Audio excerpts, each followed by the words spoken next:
City series cigars and Citrus 7s, black cement 3s, 4s, the hairs and bread 11s. No doubt that I'll be wearing some fire at any sighting. With these Doran Becker 5s, you can see me in any lighting. It's exciting, I'll be flexing to the coldest degree. What's up, everybody? It's Sneakerhead m.chex. I got the 2026 Alaska Off-White Jordan 1s that released Friday, April 3rd. Now, I know I'm normally early with the reviews, and if I'm not early, I'm usually just a little late, maybe a couple hours or a day late, and here we are almost a week late, which in most cases I normally would have just skipped on them and did the next review, but I just felt like this was too important of a release to not review. So even though I'm sure y'all have seen plenty of close-up angles by now, some of y'all have these in hand already, but we're still going to take a close detailed look at the shoe from all angles. I'm going to put these on and step around them so y'all can see they look on feet. After that, I'm going to share my opinion on these, and then I'm going to talk about the release and all that stuff. So let's get right to it.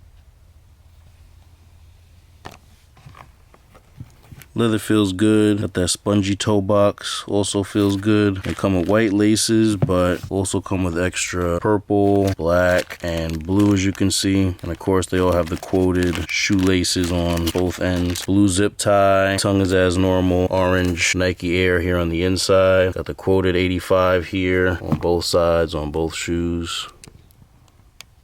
Yeah, you should be having so many accessories that you can't even really see like what's on the shoe at first without moving all that. But yeah, nothing really different from the Euros, not from here at least. Sail midsole with the air and quotes. Colors and stuff is on point. I mean, you can't really fuck up white, but yeah. With not as much going on over here, I feel like this inner side's pretty boring. That little blue and orange on the other side gave it a lot of character. These come with the little Made in China tag that all the other Off-White ones came with. It only says it on one side. It's on both shoes. It's on this one and on this one. But if you look here at the text in the middle of the shoe, it says V.A.A. for Nike instead of Off-White for Nike, like the original Euros, the UNC, and the Chicago Off-White ones have. The V.A.A. stands for Virgil Abloh Archive, and I'm assuming that's what we're going to see on all Off-White Jordan and Nike collabs going forward. Here's the back. Not really too much at all going on back here. I would say this is probably the plainest part of the shoe other than the outsole. Actually, I take that back. The interior is pretty plain too. It's all white. Got the tag right here on the side. Like I said before, they got the Nike Air on the side of the tongue. On the right shoe, it's on the right side of the tongue. And on the left shoe, it's on the left side. And the insoles, let me just move the laces so y'all can see. So I gotta move the paper too. Yeah, there we go. The insole's got a black Nike Air logo. And here's the outsole, all white, plain as can be, which is fine. It's very fitting for the shoe, but you know, I don't know if anybody likes an all white outsole. I know I sure don't,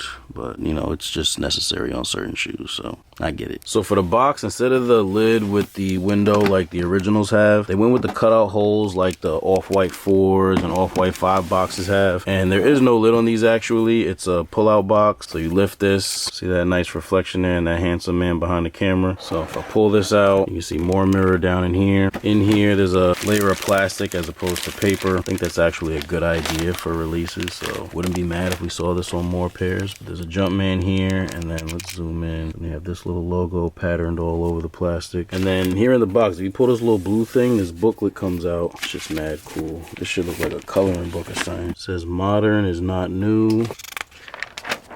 So I'm not gonna take all the time reading all this, but I do want to show y'all, you know, if y'all want to pause the video and read it, or yeah, so it just looks like a lot of like sketches and ideas. I'm assuming these are like ideas of Virgil's little sketches.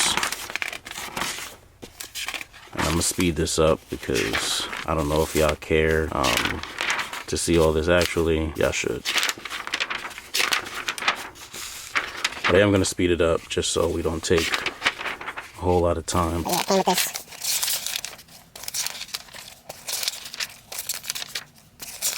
I really don't know what most of this stuff means, but I'm sure if I took the time to look at it, I might be able to draw some kind of, or maybe not, I don't know. Stuff looks pretty deep, but these are probably things we could have seen on some Off-White pieces and stuff. Had Virgil stuck around a little longer.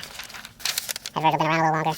But, so yeah. Cool accessory, even though I don't really know the meaning behind a lot of that. It's a nice accessory, especially for somebody who's into art. Really cool box. And here's the box label. Air Jordan 1 Retro High OG SP in white and white. Here's a quick all-around view of the shoe.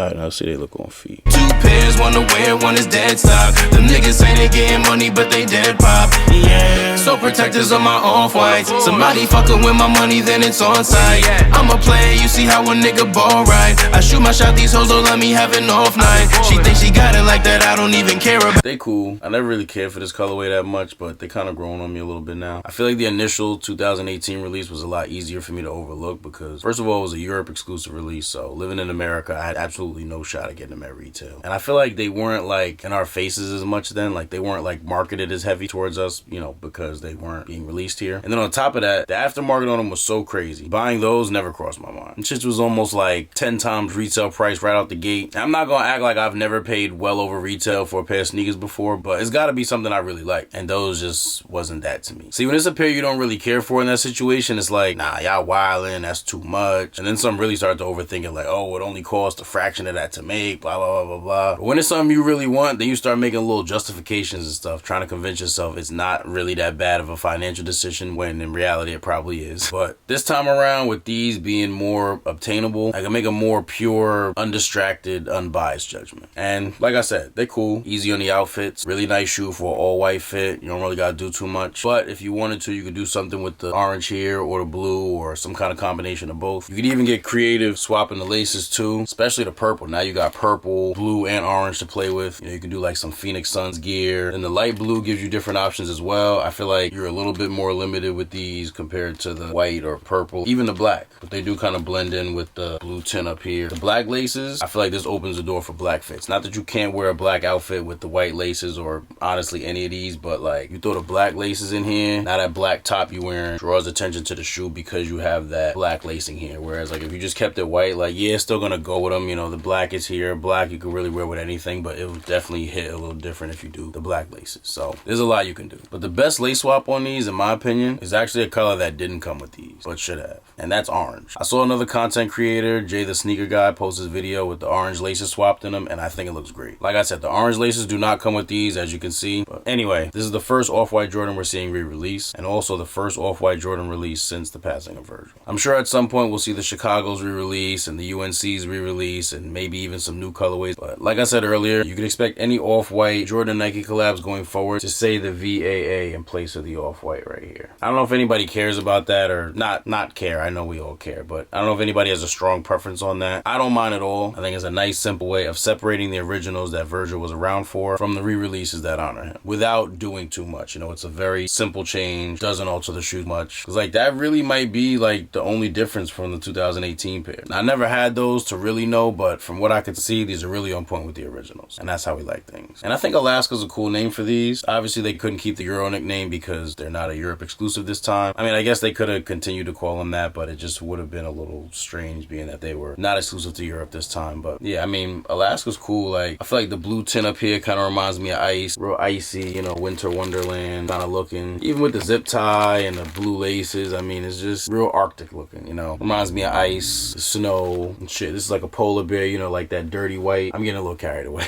I've never been to Alaska. I haven't been there yet. I love to travel, so at some point I do want to go there, even though it's cold. But yeah, definitely getting a snow and ice vibe from these. So I think the Alaska name is a good fit. Leave me a comment and let me know how you feel about these and if you copped or not. To me, like I said earlier, they cool, but definitely not a must for me. I really could put some good fits together with these. Like, this is a shoe that I would have just to crush with a couple of fits and then probably get rid of, if the price is still at a place where it's worth getting rid of them, which I've actually been wondering about. Backdoor prices on these were crazy at first, then shot down real fast. A lot of people lost money on that. Prices got down close to like 500 on release day, and now they're back up around 7. And it's hard to tell where the market's gonna go going forward. I would say secure your pair sooner rather than later before more reps start to get around, but at the same time, prices should fall at least some really soon. I'm not sure if these are gonna release on sneakers or not. We all know that may cause the market to drop a little bit or maybe even bump up a little bit depending on how many pairs release on sneakers if they do. If I had to guess, I would say that they probably would drop on sneakers just because that's the way shit usually goes. A lot of times collabs and limited releases like this, first batch of releases, usually raffles only, the whole EQL thing, the tier zeros as they call them are really the only ones with them. And then they have that like awkward release like we had last Friday where that was release date for these, but you didn't have the normal release date craze where everybody's trying to go to the store and get them. Like the stores that had them, I think probably all of them did raffles. A lot of them did online raffles, EQL raffles, where it wasn't even like an in-store pickup thing where they kind of just quietly quietly ship them to you and then you get your pair. Then a few weeks later, we hear that they're dropping on sneakers. So like I said, that's usually, you know, as of recent, how drops like this have been going, but we never know. Not every release is the same, and they change their procedures on things every so often. So no guarantee, but like I said, if I had to guess, I would expect to see these released on sneakers eventually, but I don't have any confirmed information on that yet, so we'll see. But although this was late and a lot later than usual when I'm late, I hope this video was helpful or taught you something. If not, the next one probably will. I will be reviewing these next, and I won't be late with these. So do us both a favor and please make sure you subscribe to my channel with my notifications on so you don't miss out on anything. And I'd also really appreciate if you like the video, you know, give it a little thumbs up. Thank you all for watching. Everybody, please stay safe and healthy out there, and I'll see you next time.